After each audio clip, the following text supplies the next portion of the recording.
अस्सलाम वालेकुम जी, मैं हूं ज़िया बलोच। आप मुझे सोशल मीडिया प्लेटफॉर्म पर सुन रहे हैं और देख रहे हैं। सामीन, अडियाला जेल की तमाम तर सख्त सिक्योरिटी के बावजूद, जगह जगह तलाशी के बावजूद, इमरान खान पर तमाम तर पाबंदियों के बावजूद एक अहम तरीन और ख़ास चीज़ जो है वो जेल से अंदर इमरान खान तक पहुंच गई है, जिस पर ना सिर्फ इमरान खान साहब खुद बहुत हैरान हुए, बल्कि जो सिक्योरिटी हकाम है उन्होंने अपने सर पकड़ लिए हैं कि ये क्या हो गया है। इसके अलावा वो क्या चीज़ है, इस हवाले से बतानी है और कैसे पहुंची है।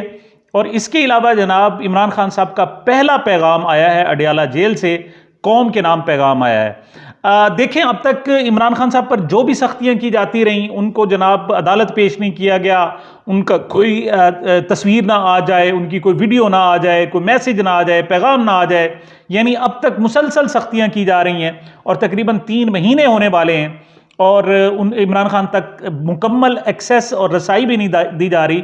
तो उसकी एक ही सबसे बड़ी वजह है और वो ये है कि किसी तरीके से इमरान खान का कोई ख़ास पोज ना आ जाए, क्योंकि आपको पता है कि एक छोटी सी चीज़ भी होती है और जब वायरल होती है सोशल मीडिया पे तो वो सिर्फ पाकिस्तान में नहीं बल्कि पूरी दुनिया में तहलका खड़ा कर देती है। आपको पता है कि जब ये रिजीम चेंज ऑपरेशन हुआ था तो इमरान खान साहब ने सिर्फ एक जुमला कहा था कि इंपोर्टेड हुकूमत नामंजूर, हमें मंजूर नहीं है। और आपको पता है कि वो कई महीने तक टॉप ट्रेंड रहा था, सिर्फ पाकिस्तान में नहीं बल्कि दुनिया भर में टॉप ट्रेंड रहा था। और वो जो टॉप ट्रेंड रहने का उसका जो रिकॉर्ड है वो आप आज तक नहीं तोड़ा जा सका। तो कोई एक भी खास चीज़ अगर आ जाए तो हुकूमत के लिए और जो ताकतवर लोग हैं उनके लिए वो दर्द सर बन सकती है। इस वजह से बहुत ज़्यादा पाबंदियां लगाई गई थी। इमरान खान साहब को किसी से मिलने नहीं दिया जा रहा था, लेकिन अब मिलने दिया जा रहा है। थोड़ी सी सहूलत मिली है, थोड़ी सी ऐसे एक्सेस मिली है और उसके रिजल्ट आना शुरू हो गए। आपको याद है कि जब लाहौर हाई कोर्ट में, इस्लामाबाद हाई कोर्ट में justice Khawaja, chief justice Khawaja Aamir Farooq की खिदमत में ये एक दरख्वास्त भी की गई कि कम से कम उन्हें मिलने तो दें, वो भी उतने ही मुल्जिम है मुल्जिम है जितने नवाज शरीफ साहब हैं।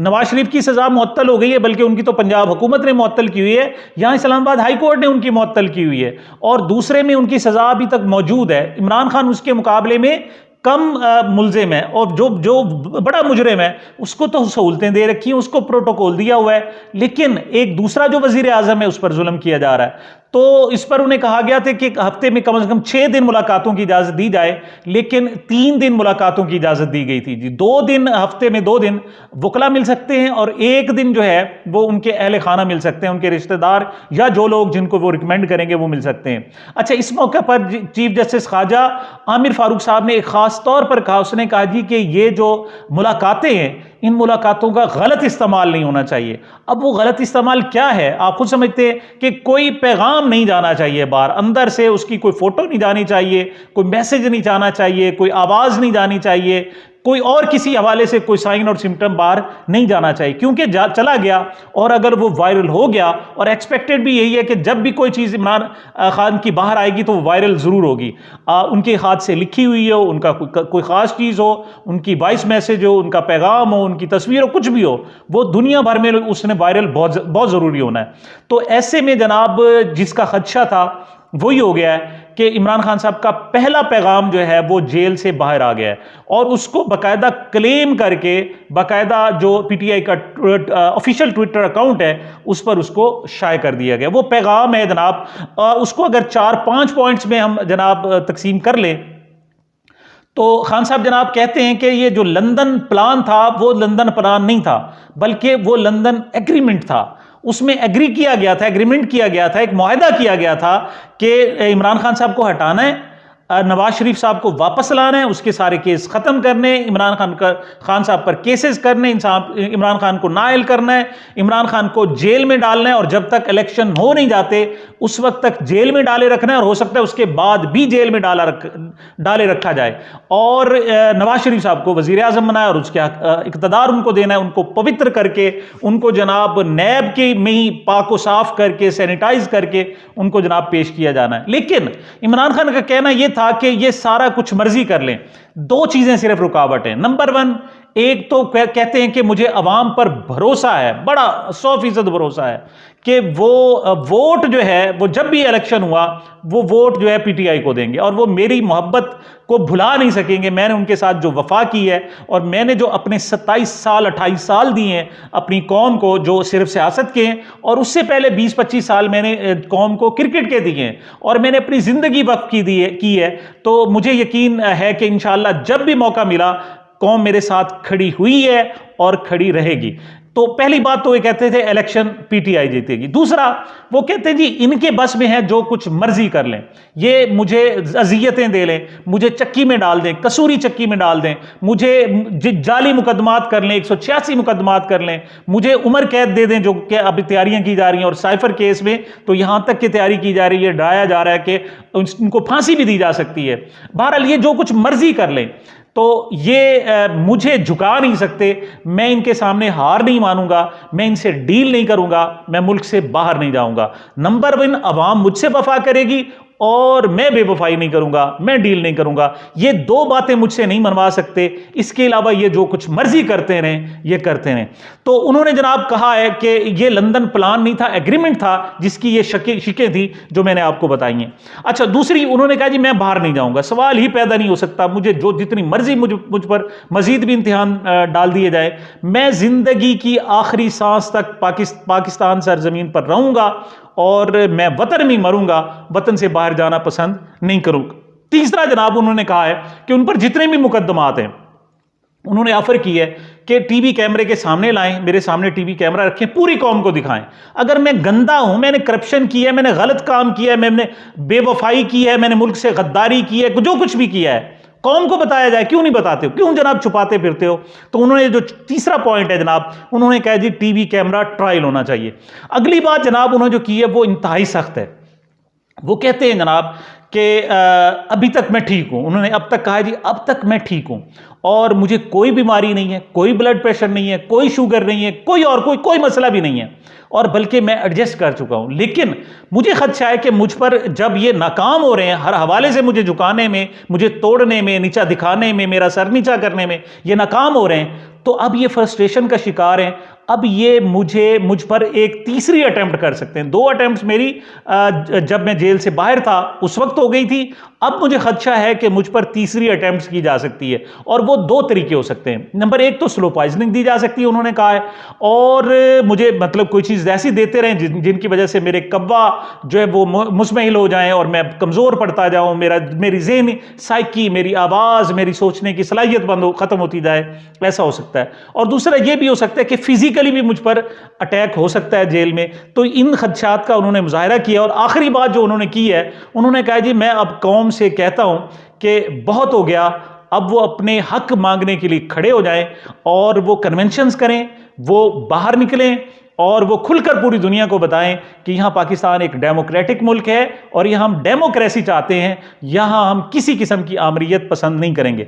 तो ये जनाब पैगाम आया है। इसको जो ट्विटर ऑफिशियल ट्विटर अकाउंट है उस पर, और इसके अलावा यूट्यूब जो चैनल है इमरान खान के ज़ाती, उस पर बाकायदा इनको आवाज़ की शक्ल में भी इसको पेश कर दिया गया। 2-2.5 मिनट की तकरीबन उनकी गुफ्तगू है जिसे लफ्ज़ों में ढाला गया है और वो वहाँ मौजूद है। ये बहुत बड़ी बात है जनाब। इससे जो हमारे हुक्काम हैं पहली परेशानी हो गई है। यूं समझें कि ईवान इक़्तिदार में जनाब खतरे की घंटी नहीं बज चुकी बल्कि घंटियां बज चुकी हैं, और वो कहते हैं जी अगर इस तरह पैगाम आना शुरू हो गए तो हमारे लिए तो कंट्रोल करना मुश्किल हो जाएगा, बड़े मसाइल पैदा हो जाएंगे। क्यों?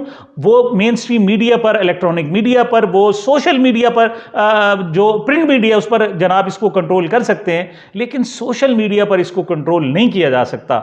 वो पाकिस्तान में बैठे हुए लोग, पाकिस्तान से बाहर बैठे हुए लोग, उनकी जब एक आवाज़ इमरान खान की आती है तो उसको लाखों नहीं बल्कि करोड़ों लोग तक देख लेते हैं। तो ये नामुमकिन है इसको कंट्रोल करना। तो अब जनाब नए प्रोटोकॉल का अंदाज़ा किया जा रहा है। अब शायद ये जो 3 दिन दिए गए इमरान खान को, ये भी वापस ले लिए जाएं इस वजह से कि जनाब सीक्रेट एक्ट है चूंकि, लिहाजा उनसे मुलाकातें ज़्यादा नहीं की जा सकती। अब शायद पाबंदियां और बढ़ जाएं।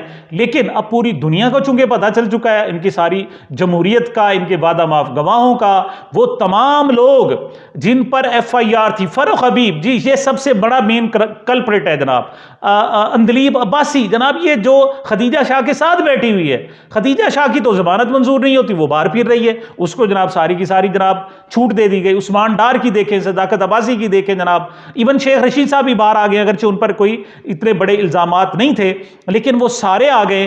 तो अब दुनिया चूंकि इस 9 मई के मामलात को समझ चुकी है, तो ऐसे में अब इमरान खान पर मजीद शायद पाबंदियां लगाना भी कोई इतना आसान नहीं होगा, बल्कि अब पूरी दुनिया के जो लोग बैठे हुए हैं उनके एक ही मुतालबे, उन्होंने कहा जी हम आपको मजीद पैसे तब देंगे जब आप इलेक्शन कराएंगे। तो अब इलेक्शन उनकी मजबूरी हो चुकी है। ये हो सकता है कि इमरान खान के बगैर इलेक्शन कराएं ये, लेकिन ये इलेक्शन कराने पर मजबूर होंगे और मामला आगे बढ़ेगा।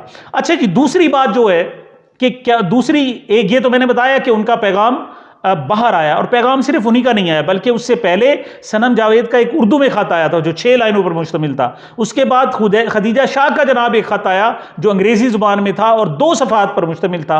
ये चीज़ें अब आहिस्ता आहिस्ता बाहर आना शुरू गई हैं। एक भुट्टा है, फैमिली की एक बच्ची है जनाब, यतीम बच्ची है बल्कि, उसका भी एक खत बाहर आया है और उसने भी अंदर के बहुत सारे हालात बताए हैं।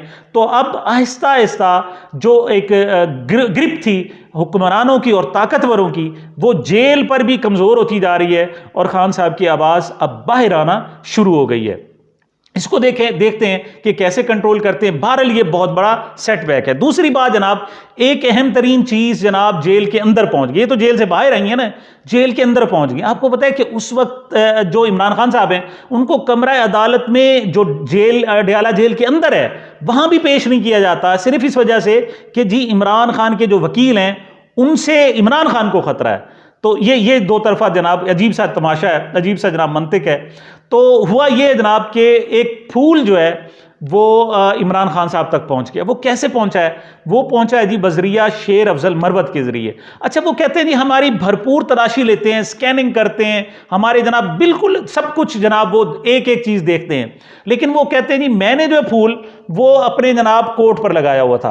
अब वो चूंकि सामने खड़ा हुआ था, वो मेरी पॉकेट्स देख रहे थे, नीचे देख रहे थे, स्कैनिंग में से गुजार रहे थे, सारा कुछ कर रहे थे जनाब, लेकिन उन्हें सामने वाला जो फूल है वो उन्होंने नज़रअंदाज कर दिया। मुझे याद है अनवर मकसूद का एक प्रोग्राम मोइन अख्तर का एक आया करता था जिसमें जनाब वो तलाशी ले रहे होते हैं कि असले की चेकिंग कर रहे होते हैं। तो वो जो उनकी कार होती है उसकी सीटों के नीचे देखते हैं, एक एक कोना चेक करते हैं और वो कहते हैं क्लियर कर देते हैं। और जब गाड़ी आगे जाने लगती है तो पता चलता है कि गाड़ी की छत के ऊपर यानी कार की छत के ऊपर पूरी एक तोप पड़ी होती है, वो उन्हें नजर नहीं आती क्योंकि वो सामने पड़ी होती है, इस वजह से उनकी तरफ उनका ध्यान नहीं जाता। तो ये जनाब उन्होंने बुकला की हर तरीके से तलाशी ली, लेकिन वो जो फूल है वो लगा रह गया। और शेर अफजल मरवत कहते हैं कि जनाब मैं जब उनके पास गया तो वो फूल मेरे पास लगा हुआ था। मैंने खान साहब को जब फूल किया तो उन्होंने कहा, ओए ये तुझे कैसे आने दिए इन्होंने, इन लोगों ने फूल आने कैसे दिया? तो उन्होंने कहा जी देखें मैंने सीने से लगाया हुआ था, और सीने से जो चीज़ लगी हुई हो उसको जनाब अलहदा करना कोई आसान नहीं होता, और ये फूल आप तक पहुंच गया है। बहरहाल इस फूल के पहुंचने पर भी जो हुक्मरान तबका है वो बहुत परेशान है और वो कहते हैं जी क्या किया जाए। अगली बात, तौकीर शाह जो प्रिंसिपल सेक्रेटरी हैं जो वज़ीर आज़म के निगरान वज़ीर आज़म के, उनको उन्होंने जनाब इस्तीफ़ा दे दिया है। कहा यह जा रहा है कि जनाब उनको वर्ल्ड बैंक में उनको भेजा जा रहा है, लेकिन हक़ाइक़ कुछ ये हैं कि शायद नवाज शरीफ साहब उन्हें बचा कर रखना चाहते हैं अपनी आइंदा आने वाली हुकूमत के लिए। वो नहीं चाहते कि वो मज़ीद मुतनाज़ा बनते जाएं और उनको खो दिया जाए। एक वजह उनके इस्तीफ़े की ये भी है। दूसरा, एक आखिरी बात बहुत अहम तरीन है, वो ये है कि हमारे हुक्मरान जो हैं वो किस हद तक मतलब अपने उनका माऊफ हो गया, दिमागी माऊफ हो गया है कि सूरत हाल ये है कि शाहिद खाकान अब्बासी साहब पाकिस्तान के साबिक़ वज़ीर आज़म, मुस्लिम लीग नून के सीनियर नायब सदर और मुस्लिम लीग नून के अहम तरीन रहनुमा, वो जनाब चाइना जाना चाहते थे, जहाज़ के अंदर बैठे थे और उन्हें मुल्क से बाहर नहीं जाने दिया, चीन भी नहीं जाने दिया कि कहीं चीन से आगे कहीं ना चले जाएं। वजह क्या है? वजह यह है कि वो जनाब नवाज शरीफ का इस्तकबाल करने के लिए नहीं आए और उन्होंने कहा जी कि मैं मरियम को कायद तस्लीम नहीं करता। उसका रिज़ल्ट ये है कि उन्होंने अपने आदमी पर भी जनाब इस तरह की सूरत, उनको बल्कि धमकियां दी जा रही हैं कि आपके खिलाफ नैब के रेफरेंसेस आ जाएंगे, दूसरी चीज़ें आ जाएंगी, जिससे ये मज़ीद गंदे तो ये पहले ही हो रहे थे, लेकिन इस वाक़े के बाद ये मज़ीद गंदे हो रहे हैं और दुनिया भर के सामने ये एक्सपोज हो रहे हैं। बहरहाल इमरान खान साहब का जेल से बाहर एक पैगाम आना और उन तक फूल का जाना, ये एक अहम तरीन है। अगरचे ये छोटे से मामलात हैं, लेकिन हुकूमत के नज़दीक ये ख़तरे की अलामत है, ख़तरे की घंटी हैं, और इस पर काबू पाने की भरपूर कोशिश की जा रही है। ये जनाब अब तक की डिटेल्स थी। मुझे, मेरे चैनल को अपनी मोहब्बतों और दुआओं में याद रखिएगा। मिलते हैं छोटे से वक्फे के बाद।